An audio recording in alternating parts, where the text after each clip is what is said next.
Good morning, everyone. It's great to be here this morning, and I want to welcome you and thank you for coming by to witness what's going on here. We're doing our Thanksgiving distribution, and this is our official kettle kickoff when we begin our kettle season to raise funds for the Salvation Army. And just as we start, I'm going to have a word of prayer with us. Lord, we do thank you this day for this time that we can have together to consider what is going on here at the Salvation Army. I thank you for all that are here and all that we're able to serve this day. And we just ask your blessing on us and our time together. We ask this in your name. Amen. Well, we're especially thankful this morning for our partners with our Thanksgiving distribution, which is going on behind us, and for the kettle kickoff as well. The Reading Hospital has provided 500 turkeys for us, and they've been a partner with us for so many years, and we're very thankful to them and for what they were doing this year, especially with the shortage of turkeys. We have a natural affinity with State Representative Manny Guzman, who grew up in this area and is a great supporter of the Salvation Army. And we're all dedicated to the improvement of our community and to help those who are marginalized in need. And when they called and said, hey, can we help out? We said, absolutely. And so they graciously have done a lot to support us in our Thanksgiving distribution today. Now, just by your presence this morning, you are bringing hope to so many. And it's not just about the food that we're giving out. It's about the fact that people care and people in our community realize that there are those who care about them. Many have donated food and toys and funds to our holiday efforts, and they do so because they want to help the Salvation Army to be a conduit of hope for the people in our community. Now, when people receive from us, they don't just receive a box of food or Christmas gifts. They receive the message that there are people who care about them, and they receive hope. That hope is contagious, and the best part of our work is when someone receives hope and then wants to spread that hope to others. We see so many that we're able to help that then turn around and say to us, now that I have means, I want to help you help others. And so it's passing that hope along, and it becomes contagious. Many of our volunteers and donors are those who have at some point received help from the Salvation Army and want to spread that hope to others. So right now behind me is the Thanksgiving distribution. We've got 1,000 turkeys and food boxes to give away today, and I think we're about halfway through. About 500 food boxes that have been given out. And food is a basic necessity that sometimes we take for granted. But those who are in danger of losing their homes, who can't afford the heat or utility bills, especially in these days with all this inflation that we're dealing with, sometimes they have to choose between putting food on their table or paying a bill. And that's the reality of some of our neighbors. And we're so grateful for our community partners today who have made it possible for us to help provide 1,000 families in need this week. The needs are greater than ever, as you may be aware. The requests for services are at an all-time high. At this point, we have 2,400 children and about 800 seniors and veterans who are looking for Christmas gifts this year. And we're working hard to collect as many gifts as possible to distribute in the coming days. We also are continuing with our virtual Red Kettle. Someone asked me the other day if we'd ever do away with our traditional Red Kettles with people ringing bells at the stores. I don't think that'll ever happen, but we do have electronic means for folks to give with contactless giving, with Apple Pay and Google Pay, and other ways of folks to give online. The stores have allowed us to actually stand earlier than our kettle kickoff, which is a great thing because the needs are so great. And our theme this year is Hope Marches On, for the vulnerable especially. And we're seeing more people than ever who've needed us because of loss of jobs and tough economic times. And there's so many ways for the community to help. If you log on to Walmart, there's an Angel Tree program on Walmart. They'll actually ship the gifts right to us, and we give them right to the children. Folks can donate online as well as give to any Red Kettle. And the donations received fund our programs year-round. Last year we raised $130,000. This year we're pushing to raise $200,000. That's our goal for this year, just because the needs are so great. And if we can hit that $200,000 mark, we'll be in good shape to help folks with their food and other needs this year. In 2020, our food pantry gave food to 44,000 people.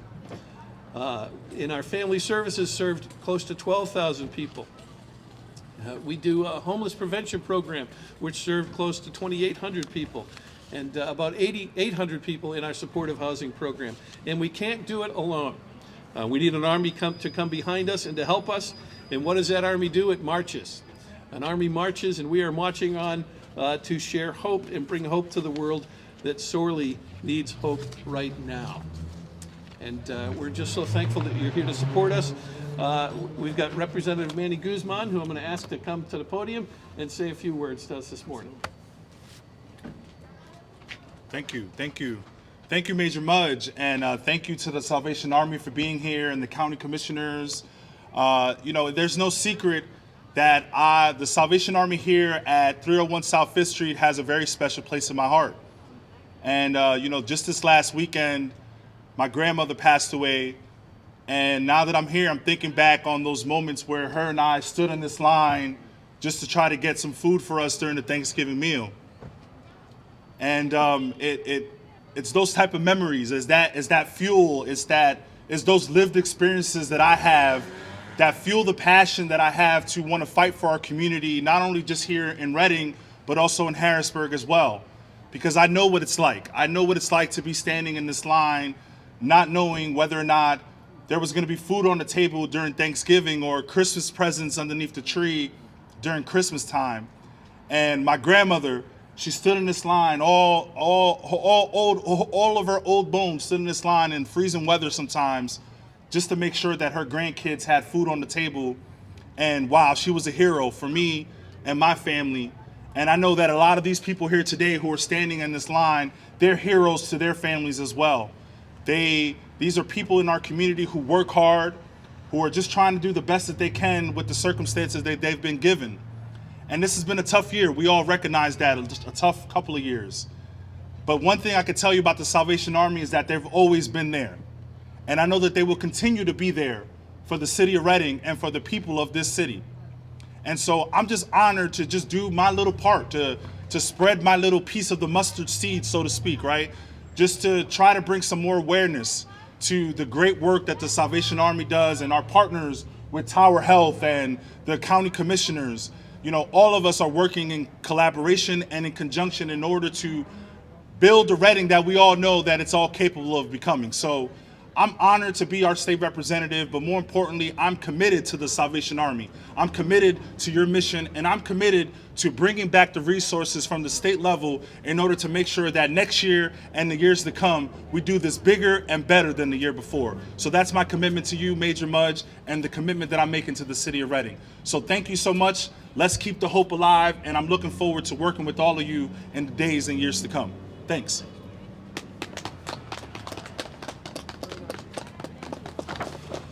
We can't do what we do without the partners that we have here, not only in the city and the county, but also at the state level.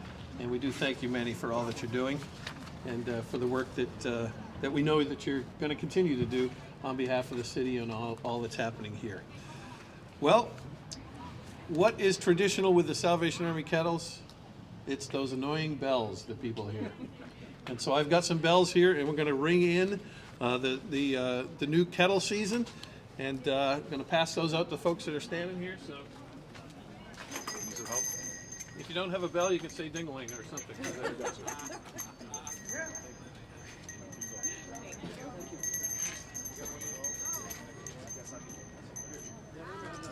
There's another one. And so the folks standing over here to my right are part of our advisory board, and as well as Manny. And we're going to ring in the new kettle season.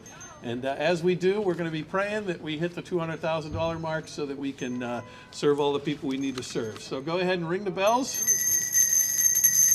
Please remember to give. And don't forget to give. That's right. Thank you, Joan.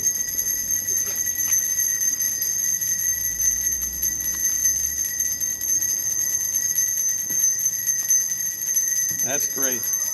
You will see these kettles out at different places, Walmarts and Redner's and Sam's Club throughout the area. And so as people walk by, it's interesting. They just give a little bit of change. And oftentimes that change adds up to the money that we need to support the people in our community. So thank you very much for coming. It does take an army for us to meet the growing needs of our community, and we hope you'll march alongside of us as the Salvation Army marches on and brings hope into our community and to those in need. And so thank you for your time today.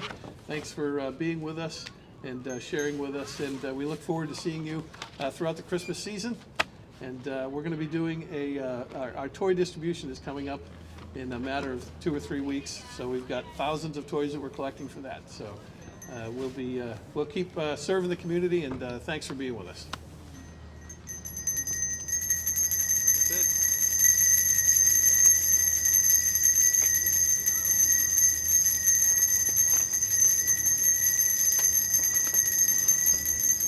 That's a lot of fun. It's a lot of fun. Do it for 8 hours.